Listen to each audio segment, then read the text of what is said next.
প্রকৃতি যেমন গরম দেয়, সেরকম গরমের দাবদাহ থেকে বাঁচার জন্য কাঁচা আমও দেয়। আর কাঁচা আমের সিজনে একবার বাড়িতে আম পান্না হবে না তা কি হয়? বাঙালি বাড়িতে তো হয়ই না। তাই রিবনের দাবিতে আজ বানিয়েছি কাঁচা আমের আম পান্না সিরাপ। এই সিরাপগুলো বানানো খুবই ইজি। 3টে কাঁচা আম নিয়ে নিয়েছি, সেটাকে সিদ্ধ করে পাল্পটাকে বের করে নিয়েছি, আর একটা কাঁচা লঙ্কা দিয়ে ফাইন পেস্ট করে নিয়েছি।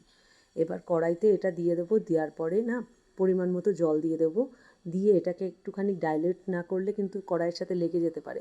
তারপরে এটাকে কালার চেঞ্জ করার জন্য একটু ফুড কালার দিয়ে দিয়েছি গ্রিন কালারে। তারপরে দিয়ে দেবো পরিমাণ মতো চিনি। আমি যে পরিমাণ আম পেয়েছি তাতে 2 কাপ চিনি যথেষ্ট। আর এর মধ্যে দিয়ে দেবো বাঙালি পাঁচফোড়ন, যেটা ভাজা মশলা করে নিয়েছি।